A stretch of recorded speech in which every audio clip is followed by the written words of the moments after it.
morning, everybody, and welcome to Undisputed Live from Los Angeles. I'm Jen Hale, here with Skip Bayless, Shannon Sharp joining us. Hi, Jen. How are you? From Atlanta. I'm fabulous. How about yourself? Oh, look who's still hiding from me. He's hiding from me in Atlanta in his little box. Hey, Skip, how I look at the monitor? Am I looking good today? You got that big inflated ego head that's a little larger than usual, but that's okay.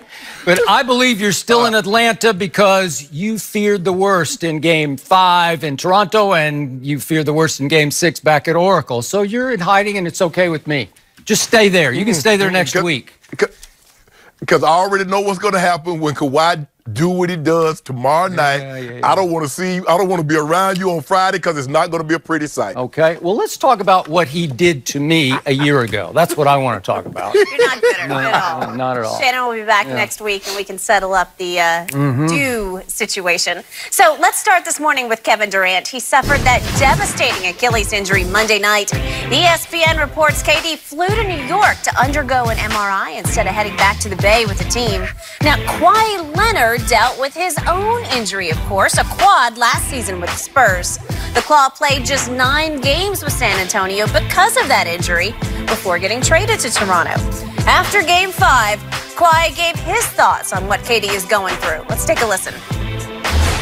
It's devastating,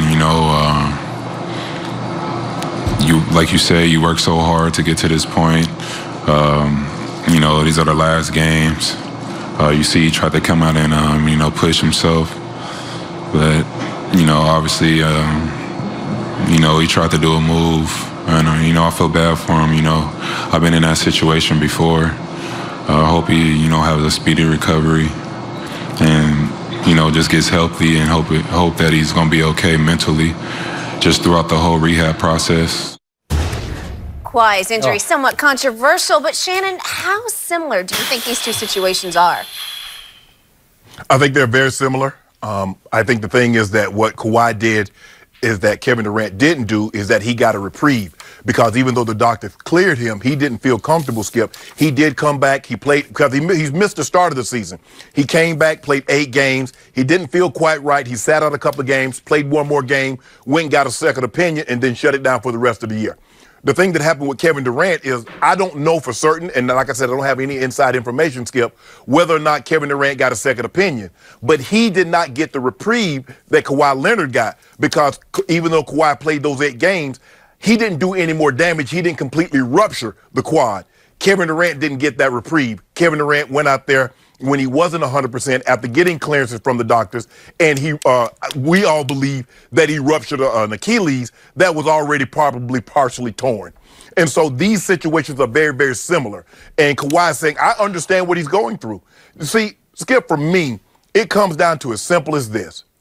If the Warriors were up 3-1, would they have put Kevin Durant on the court? If they can answer that no, then he shouldn't have been out there to begin with. Because what you have to realize is that the Golden State Warriors are still a business. This is about a transaction. And so they monetize or they prioritize their number one goal, their number one priority, which is to win the championship over Kevin Durant's health.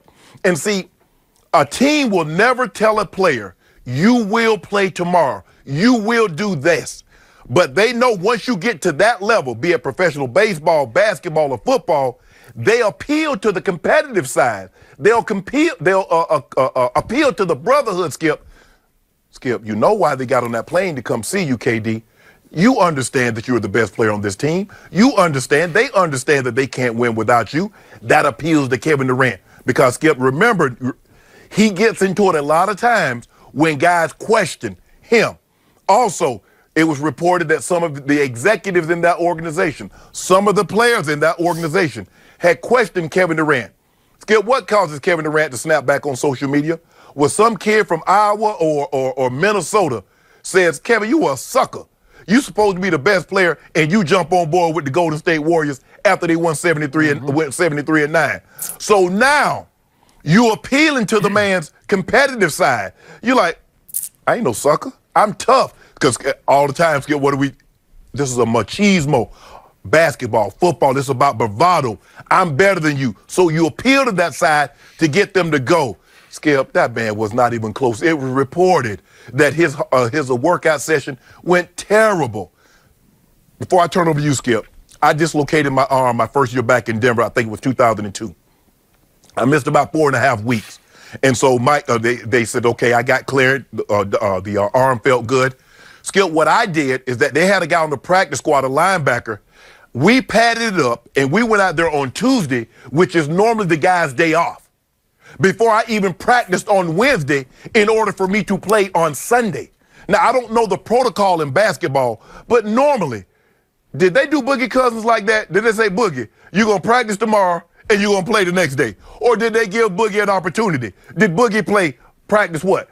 5, 10, 15, 20 practices before they ultimately put him out there. You see where I'm going with this, Skip? But in actuality, when you look at Kawhi, when you look at KD, the only difference is that Kawhi got really, really smart. He got a second opinion, and that doctor told him to shut it down, and that's what he did. You finished? I'm done. Good. Jen, is the show over yet? I don't know. I haven't spoken yet. Yeah, you know what? Oh, okay. Now it's my turn. Oh, okay. Thank you. You always do. You always do that. This topic angers me more by the day. And what that man, that guy number 2 who used to play for my San Antonio Spurs, had the audacity to say about what he did in San Antonio compared to what happened to Kevin Durant is completely out of bounds and completely over my edge, because it's sending me over the edge. So I got 2 big points here, and the second one I'm going to throw right back in your face. But first of all, just to reiterate, what this man did a year ago to my Spurs was, it started out as a thigh bruise, and it lingered to the point that the most conservative and patient medical staff in all of sports, San Antonio's, finally gave in just to appease number 2 and his outside opinion doctor and his outside opinion physical therapist that had nothing to do with the Spurs. They appeased him by tagging it tendinosis, or what is that? I don't even know what it was. Tendinosis. Some weird term that I hadn't heard of to that point. And it indicated there was some inflammation of the quadriceps tendon, that it wasn't just musculature, that it went into the tendon, which I never believed, because no San Antonio doctor ever believed that. And I'm going to say this one more time just because he brought it up, comparing his situation to Kevin Durant's. I spoke to a doctor who told me he had examined that guy, number 2, back in San Antonio, and he said, I could find nothing wrong, that it was all in his head. But this tendinosis, or whatever it was, lingered into January to the point that it forced the San Antonio Spurs, the most player-friendly organization in all of sports, to finally call out this guy publicly by saying, hey, we have completely cleared him for all basketball activities. And what did he do?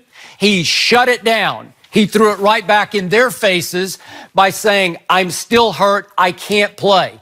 And then it became clear that his Uncle Dennis had taken over all of his basketball affairs, all of his business affairs, and it became very clear through lots of reports from lots of national reporters that Uncle Dennis wanted him out of San Antonio, either in New York or New Jersey or Brooklyn or in LA. And because of that, he shut it down for 73 games, which finally forced the hand of 2 potential future they're cinch Hall of Famers, Manu Ginobili and Tony Parker, to call a team meeting and put him on the hot seat and say, are you with us or not? This was in late March, just as the playoffs were looming, and they thought they had a chance to make a deep run, maybe even get to the finals. And I'm sure in the meeting he probably said nothing, because he rarely says anything, and they interpreted that as a no. And Tony Parker, God bless him, he's now retired. He just recently retired, as you know. Tony Parker, who has 4 rings. Years ago. What's that? Oh, he retired a couple of years ago? He retired a couple of years ago. He was a finals MVP, and he's got 4 rings, and he made way more fourth-quarter clutch shots than this guy will ever dream of making. Yes, he did. You have no idea. You never watch my Spurs because you dismiss them as broccoli, and you don't eat broccoli. I eat broccoli every day, chicken and broccoli every day, twice a day. That's what I subsist on. That's what you should do. The point is that Tony Parker had ruptured his quadriceps tendon the year before that in the playoffs against Memphis. And he called out this guy by saying, and I quote, "My injury is 100 times worse than his." 100 times. And that's exactly right. That frames it. The Hall of Famer Tony Parker said, "My injury